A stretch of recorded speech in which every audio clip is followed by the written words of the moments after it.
1, 2, 3. Oh gosh. Hopefully that was loud enough.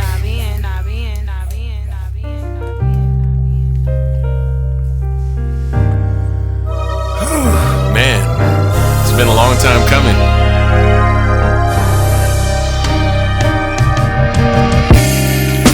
We are back once again on video with the ATP podcast. Man, I feel like I don't get to give the true grand introduction to you because you're probably already on screen, depending on how I edit this. But it's your boy Jay in the building here with another magnificent episode. This is 178. I'm Jay. For those of you who are just tuning in for the first time on YouTube, it's Jay Kasai, and that is Mark Figueroa. How you doing, man? Good, very good. We have a very good episode. We have a lot of controversial topics, and we have a couple of retirements, so we'll see what happens. All right, let's do it, man. Where do we start? We're going to start with a little bit of trash talking with the fans. We're going to start with Wozniacki. She got ousted in the San Diego Open. And a lot of fans were upset because they're wasting wild cards on her, quote unquote. She hasn't had a good year. Ever since that U.S. Open run, she's been struggling. And fans online were saying you need to save those wild cards for people that are going to bring fans to the seats. Yeah. For example, Osaka. And not waste it on Wozniacki. Another fan said, for somebody that criticized this era, saying that it's weak, you're getting beaten by weak players. What are your thoughts on that? First and foremost, Osaka was even interested in playing at the San Diego Open? No. The fans were just saying, save wild cards for more relevant players, quote unquote. First of all, I think she is a relevant player. I agree. So I think that's a little confusing. The next thing is she's not irrelevant, and she's in the last 6 months she has played decent tennis, right? I'm a little confused by the hate. You know, it's kind of funny. I think a lot of it is just internet hate, and not very much of it is real life hate, right? Yes. These people probably weren't at the San Diego Open who are talking this way. A lot of these people have probably never been to a San Diego Open, and if they have been, they would know San Diego Open is not a large event. It's not a big venue. It's not a large event. It's not a super crazy seat-filling, high-in-demand, sold-out event. And so Wozniacki being there is a big deal. Oh, yes. It's very impactful. I think that last year, the stars that went were Goff, Iga, and Andreescu, if I remember correctly. Sabalenka was there as well. And Sabalenka. So, this year, I agree. If Osaka could have come, for sure, find a spot for her. But to my knowledge, she didn't try. Because I promise you, with every fiber in my body, if she asked the San Diego Open for a wild card, she would get one. Oh, big time. There's no way she wouldn't. So, yeah, it seems like a little bit of unwarranted hate. I don't like it. I don't like it at all. Excuse me. Yes, she's lost 3 out of the 4 matches she's played in this year. So after that U.S. Open run where she had a good deep run, she's been struggling. So she lost the first set. Sorry, she won the first set and then lost the next 2. So another fan, this is actually kind of funny. The other fan said that Angelique Kerber would have been a better choice than Caroline Wozniacki. I think that Kerber is she's not a big hitter either. I think she's a little bit of a counterpuncher, exactly. Yeah, so that's not really exciting to watch, right? No, it's not. I'll admit Kerber is a relevant name. Kerber is respected, but I don't know if that's necessarily a dramatic change as far as crowd impact goes. Yes, I agree. So I don't know, but there's been a lot of hate on Wozniacki lately, that's for sure. Interesting. Yeah, so now we're going to mention the champions for the WTA in the last week. We have Iga won Qatar. Okay. Jasmine Paolini winning Dubai. Now that's a big one. That's interesting. That's a big one. We'll get with the drama first. It's not really drama, but supposedly Yannick Sinner did not congratulate his countrywoman, and everybody was jumping down his throat. People were saying, well, maybe he texted her. but it wasn't on social media. So people were all, that's just disrespectful. If it wasn't tweeted, it's not real. Exactly. You didn't know that? Yes. So what are your thoughts on that? I have no thoughts on that. Yannick Sinner is busy prioritizing himself and focusing on himself. I don't know how much Yannick Sinner is super Mr. Italia when it comes to reaching out on social media to other countrymen and countrywomen, but I think this is super unimportant and irrelevant. Yeah, I don't like this one at all. Congratulations to her for sure. And hopefully they have an opportunity to play together at some type of event like a doubles at the Olympics or something, you know. Oh, so, that'd be good. Yeah. Yes, and so she had a big victories. Now Kalinskaya, who was the finalist in that event, defeated Iga. And she had to get a wild card or qualify. My apologies. She had to qualify into this event. And she beat Iga in probably the quarterfinals or something. Yeah. Are you shocked by that? Shocked by the Iga loss, yes. The journey she took to win this tournament is why it's so crazy. Her winning the tournament isn't the crazy factor here. It's her draw on the way to the final.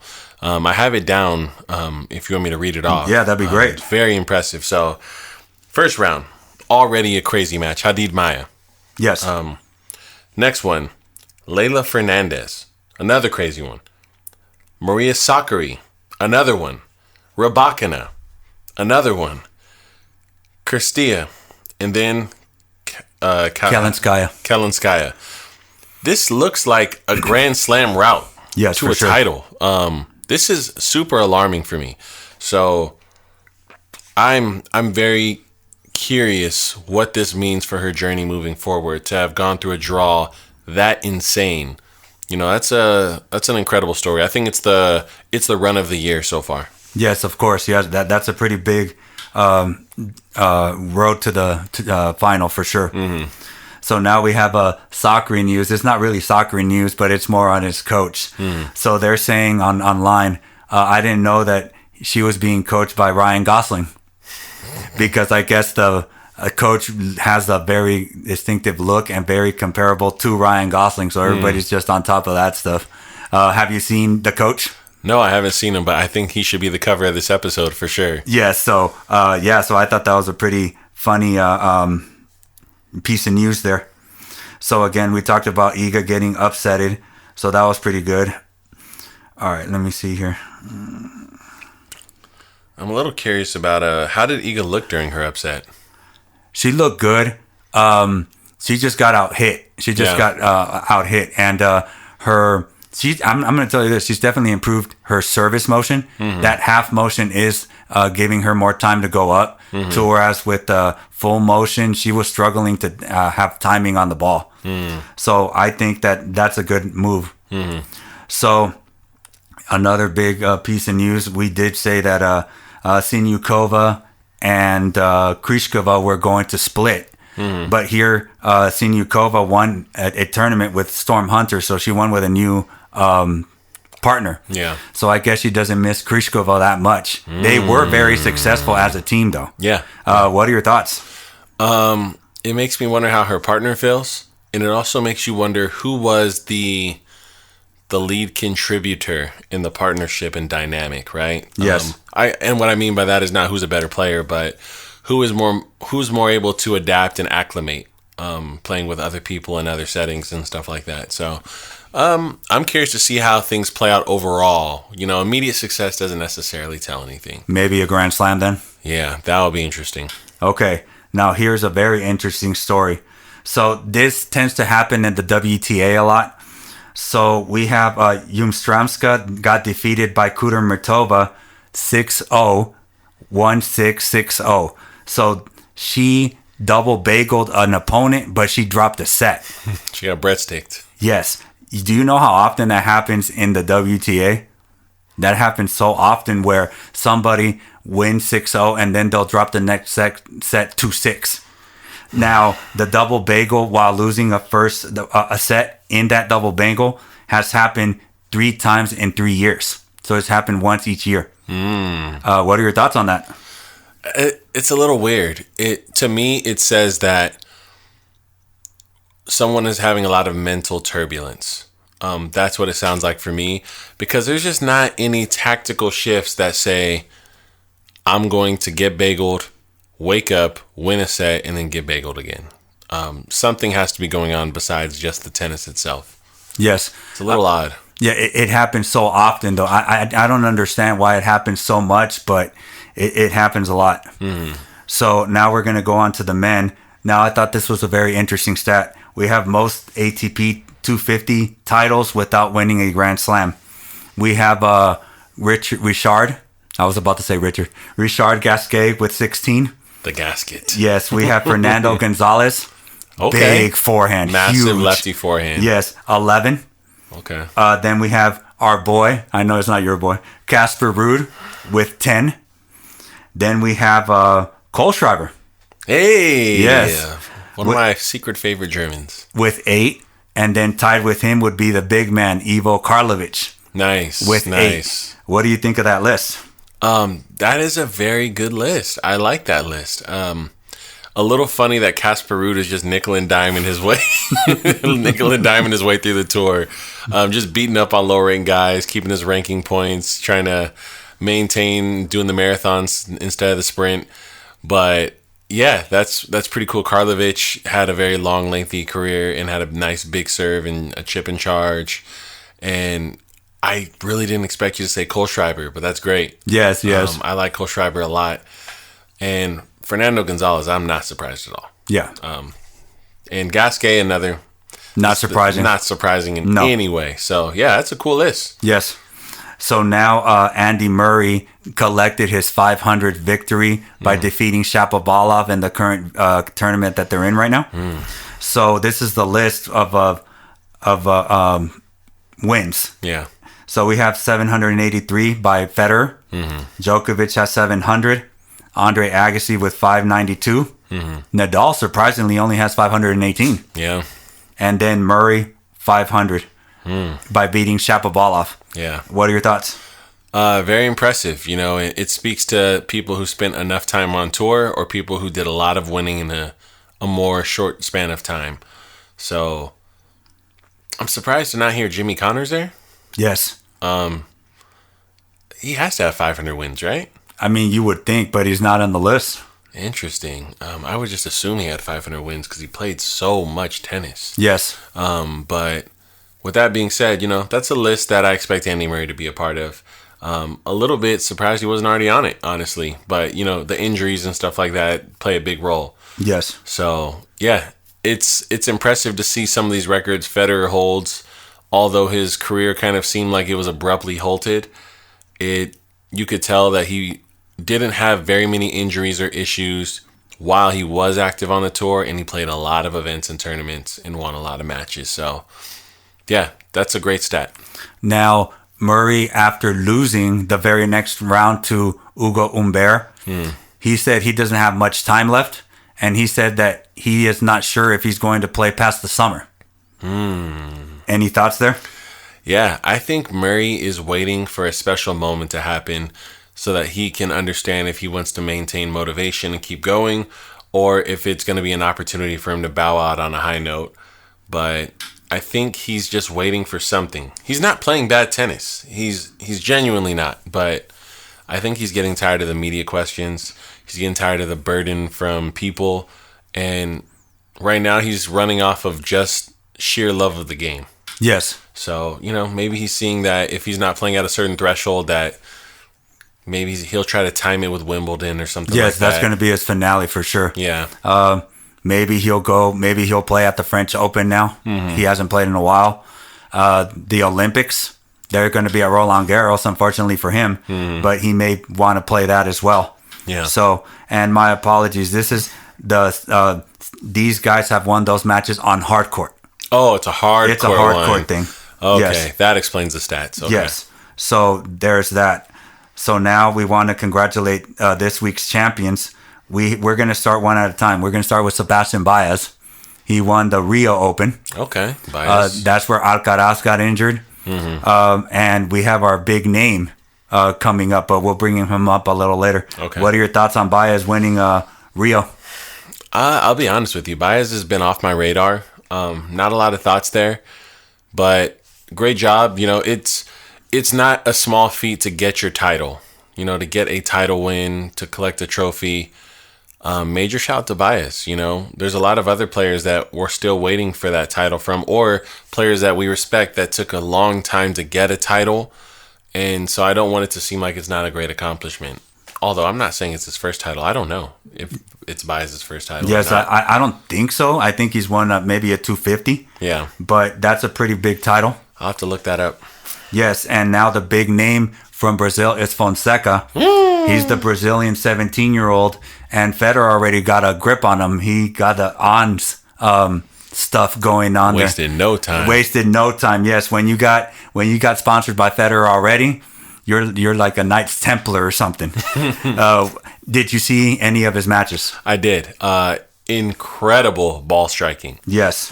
Very big ball striking. He played great tennis. You know, anyone who lost to him, it was not a quote unquote low day or off day. They got beat by someone playing good tennis. Yeah, he beat Arthur Fils. Yeah. He's a pretty big name. He beat a couple. Yes, your brother from another mother. Yeah. Yeah, he beat another player that is a very big name, but I don't remember it right now. But what are your thoughts on Fonseca? You think he has a bright future? Yeah, I actually do. Watching him play made me feel like he definitely has opportunities to play great tennis. And it didn't seem like a fluke performance to me. It definitely felt like a guy who's going to make a lot of noise and play really good tennis. And he's playing offensive tennis that doesn't look reckless and overly athletic. Right. And that's not me trying to send subliminals at Alcaraz or anything like that. It sounds like it. It's to speak to what the successful new gen are doing, which is they're showing up with firepower and consistency. Alcaraz does it. Sinner does it. Fonseca seems to have that formula as well. And they're rock solid. It's going to be exciting to see what he can do to increase his level and maintain this. Yes, he's a very clean ball striker. Sort of reminds me of Thomas Berdych a little bit. Smooth backhand. Very big. He does have a big forehand, but it's not, to me, it's not as smooth as his backhand, but it is very big. Yeah. He was hitting through the clay. So that was the biggest portion of it to me that stood out, was he was hitting, it looked like he was on a hard court. Right. Crazy. Yes. So he is the 5th youngest player to make a quarterfinal at the age of 17. Crazy list here. So the youngest since 2000 has been Rafael Nadal, 17 years, 1 month. He made a quarterfinal when he was that age. Number 2, believe it or not, Zverev. Okay. He was 17 years, 2 months. Wow. Then it's Hashanov. 17 years, 4 months. Interesting. This list is getting less crazy, but still very interesting. Yes, and then tied with Fonseca is Kei Nishikori, 17 years, 6 months. Any thoughts on that list? Yeah. The only person on that list I don't see getting a Grand Slam title is Hashanov. Kei Nishikori, I think, was supposed to get one, and his body didn't allow it. That's an interesting list of players that had early success. What I think they all have in common is large ground strokes. Yes. Except for, or actually Kei Nishikori's backhand as well. I can't remember Hashanov's backhand right now. But the other 4 players have rock solid backhands. All 4. Yes. So maybe that speaks to 17-year-olds with great backhands have bright futures, you know? Yes, exactly. Maybe that's what it is. Now, I wanted to top this. I was all quarterfinals. I don't think so. Let's see who's won Grand Slams at 17. Oh, here we go. Mats Wilander won the French Open in 1992 at the age of 17. That's impressive. We got Bjorn Borg winning the French Open at the age of 17. And then we got Boom Boom Boris Becker winning Wimbledon at the age of 17. That's crazy. What are your thoughts on that? That is Hall of Fame status. Winning a slam at 17 you go down in the Hall of Fame to me automatically. It doesn't really matter what happens after, but yeah, it's incredible. Yes. Those are legends. Yes, and it's hard to do it at that age. You're not as mature. It doesn't matter the year, and they did it. Yeah. So good stuff on them.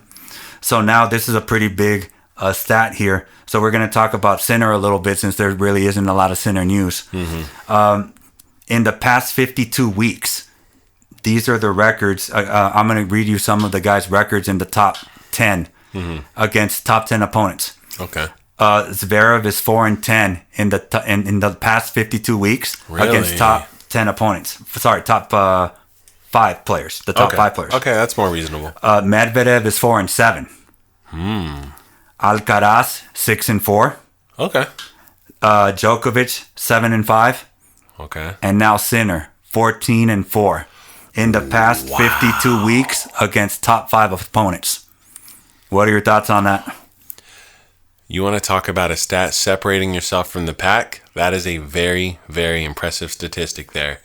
And I think it speaks to where Sinner's at right now, as far as his position on the tour, how much of a threat he is, and what he's accomplished specifically in the last 2 months. Yes. So huge stats there. As for Zverev, I think that is an impressive statistic for a guy who's coming off of the injury he had to have wins against the top 5. That's true. And for Medvedev, I think his speaks to making it to finals consistently and just not closing the deal. Right. So I think that all those guys have incredible records there. I think that's all of them are impressive. Yes. But Sinner, especially unique and impressive. So again, these are against top 5 opponents in the last year. So Sinner, I mean, he's evolved. The going from platform to pinpoint was huge. Yeah. He's serving bigger now. His forehand is bigger. He's definitely the bright future right now. So let's just see if he can keep it going. Yeah. So now this is a very interesting topic as well. Most withdrawals ever. So we got, believe it or not, let's start with the highest because that one's sort of maybe a little obvious. Wait. You're gonna tell me who has the most first? Right. Because you would think that this person that's at the bottom would be at the top. Okay. So I'm going to surprise you. Okay, let's do it. Let's do it. So most withdrawals. So we have, or retirements. Okay. Yes. So we have Gael Monfils with 31. I'm actually a little shocked by that. He's actually got a bit of a reputation with pros for getting hurt and then, well, I'm normal. And I'm hurt. I'm not feeling well. I'm retiring. You know, he's very temperamental in match play. Yes. According to other pros. I didn't really notice it until I heard other pros saying it. So that's interesting. Yes. Then you have Gasquet with 28. Okay. I think that speaks to longevity on the tour. Right. Nishikori with 24. The paper man. Okay. Milos with 19. And now the surprising one, Bernard Tomic, 17. I would have thought he would have had 40. I think he just didn't play enough matches. I think that's all it is. That's why I wanted to do it reverse. Yeah, you see what I'm doing funny. There? That is what funny. What are your thoughts on that? Yeah, Bernard Tomic, he was throwing matches, and I you know what's really funny? My last memory of him playing a pro match that I watched was actually him versus Milos Raonic, and he retired.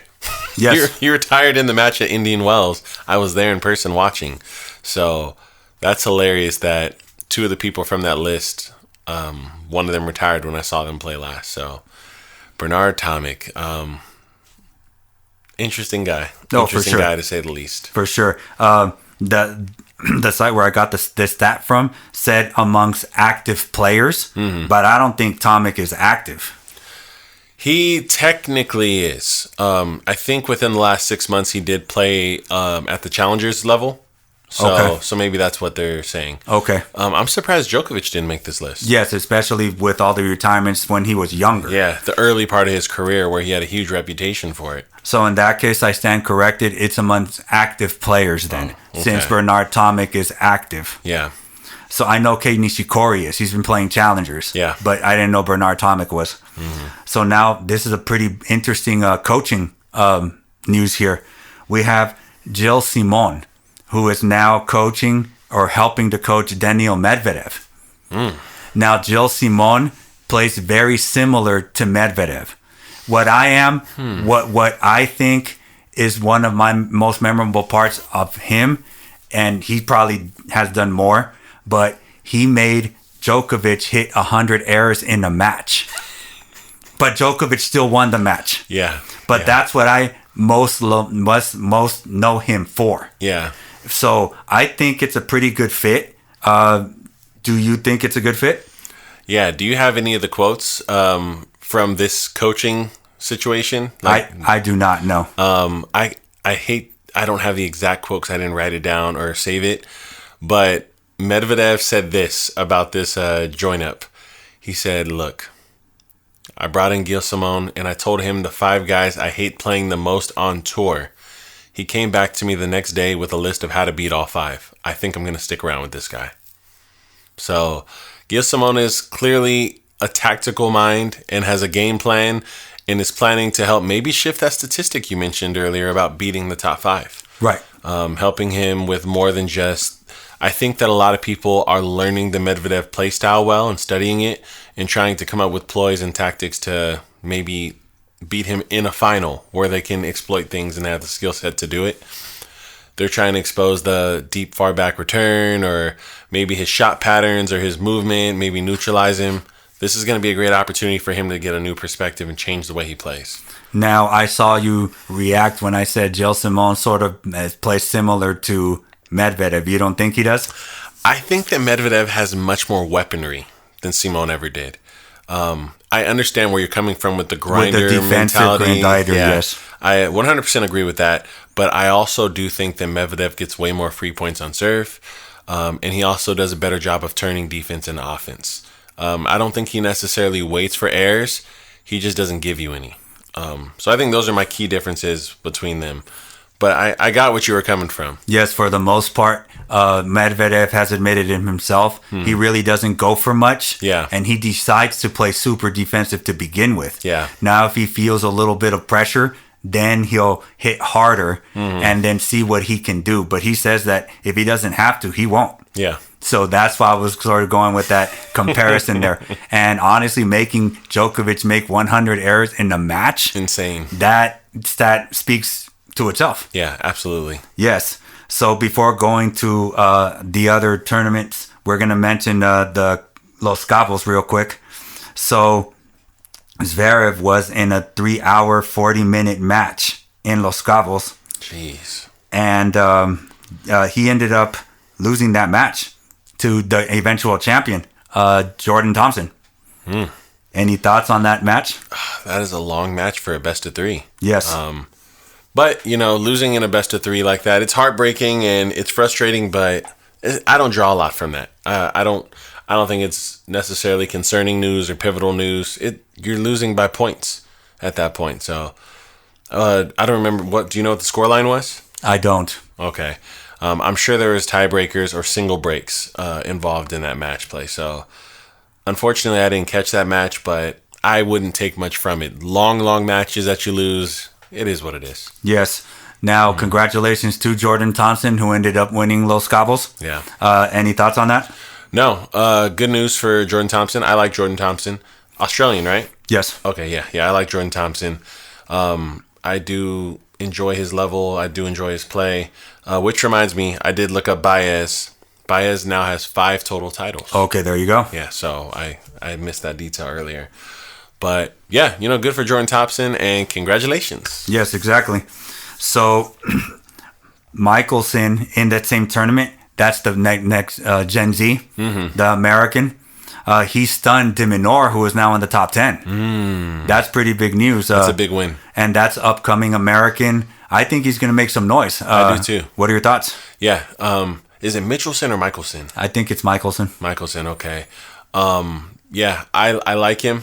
I think that he's doing well right now, and he's somebody to pay attention to at the next gen event, and someone to keep an eye on, maybe going into the rest of the tour season after the clay swing. Yes. I don't see too much coming from him during clay, but for the rest of the year, I think we can anticipate some runs. Yes. So. And now we got the Qatar champion, which is Karen Khachanov. He also collected his 250 victory as well, along with winning the Qatar Open. Any thoughts? This is one of those sleeper players. This is a player that no one's really talking about, no one pays attention to, media doesn't really cover, but this is a player who beats good players. This is a player who doesn't lose to bad players much. This is someone to keep an eye on because you're not paying attention and he's in every single quarterfinal. Khachanov is a great athlete and a great player on the tour. He's a consistent top 15 level player. Don't care what his ranking is. He's always playing at a top 15 level, in my opinion. So this is not surprising. I think that a lot of people aren't aware of it, but this is someone you should watch out for. Yes, I agree. Now we're going to talk about the ranking, the moving in the ranking for the men. Marino Navoni moved up 53 spots to 60 in the world. Popperin moved up 8 spots to break into the top 40. Okay, good job, Popperin. With his win in Los Cabos, Jordan Thompson is at 32, knocking at the top 30. And then the big one, Sebastian Baez, moving 9 spots, almost in the top 20 with 21. He's the 21th ranked player. Wow. He's a grinder. Yeah. He likes to play long points. He's like a mini Schwartzman. Yeah. What are your thoughts on that? Or a bigger Schwartzman. Or a bigger Schwartzman, yes. What are your thoughts on that? Interesting movement in the rankings. Nothing that I'm super alarmed by. I would like to see what the rankings look like after the clay swing when a lot of points shift and go back and forth. So yeah, for now, nothing here is really jumping out at me. Okay, so Baez coming into almost in the top 20 doesn't really tickle your fancy? I need a little more. Okay. Yeah. Okay, maybe if he wins maybe a Masters 1000. If he breaks top 20. Okay, We'll that's talk fair. again. We'll talk again. All right, now the big news in Doha is another next genner, which is Jokob Mensik. Now, he had a heck of a run in that tournament. I'll get to that later. But as a next Gen Z player, the ATP is allowing them, if you're ranked inside the top 250, they're allowing them to play one Masters 1000 event. And he ended up choosing that one. And then after he won his first round match, the on-court interviewer said, "Why did you pick this match?" And then he said, "Well, they were offering a new iPhone, so I took it." Before I cover his run, what are your thoughts on him? First of all, what do you think about the ATP offering next geners that are inside the 250 one ATP Masters 1000? I really like it. I think that this is a great opportunity for them to make money. It's them getting the chance to get into an event they may have had to qualify for otherwise. They may have had to spend money bet on themselves instead of being able to just show up and know they're going to at least get paid what they put into showing up in the first place. Right. So that's huge. And I think it's a really good way to help push forward the new generation, the new talent, and give them opportunity. So that part is really awesome. Yes, I agree 100%. It would have been hard for him to get into that tournament if it wasn't for that special exemption. So I am glad that they're starting to do this for the next geners. It's also easier for us to watch them because if not, we wouldn't even know who they are. Yeah. So what did you think about his remark about I picked this tournament because they offered a new iPhone? I guess. Necessities? I guess priorities is Gen Zer priorities. I don't know. I hope that the iPhone was awesome. Let me put it this way. That's like a $1,000 value product. Maybe he's going $1,000 added onto the paycheck. I don't know. But maybe other tournaments weren't offering anything perk-wise like that. And he goes, well, I'm just going to go where the perks are. Yes, because obviously I would have picked Indian Wells. Yeah. The fifth slam. Yeah, for sure. All the players say I want to go here. Yeah.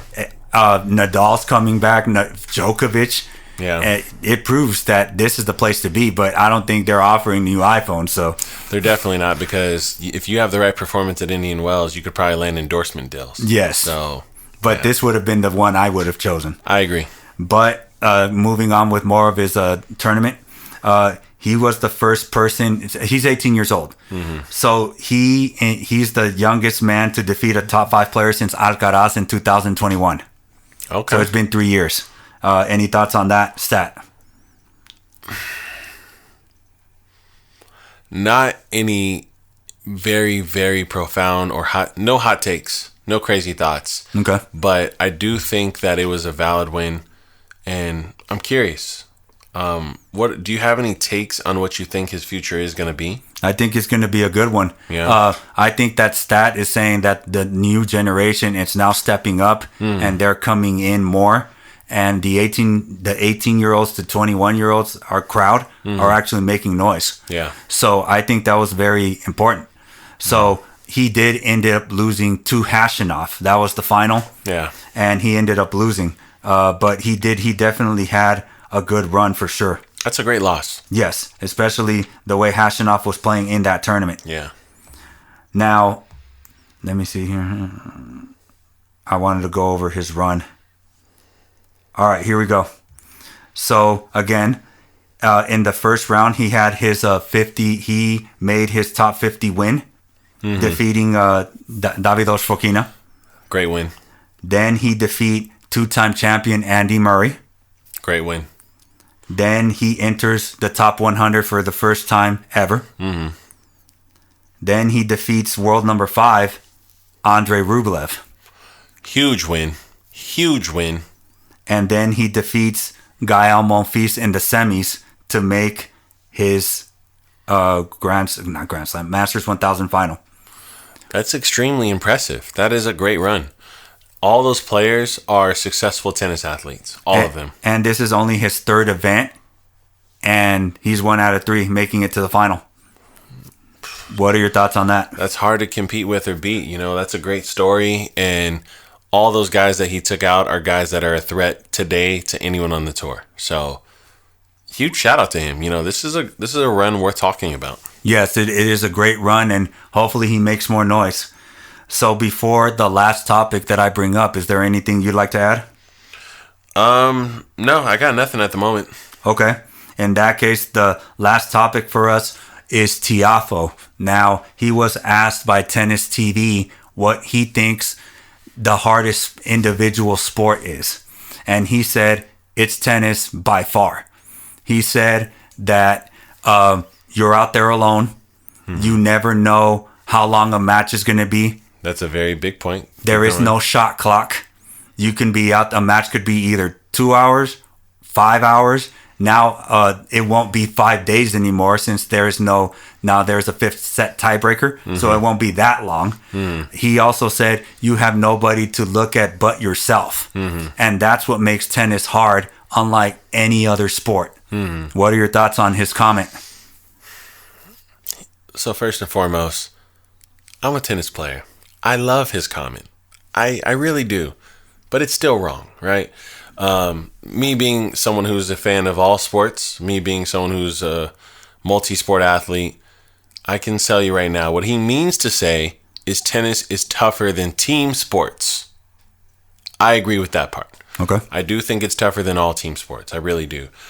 Tennis is not tougher than all individual sports.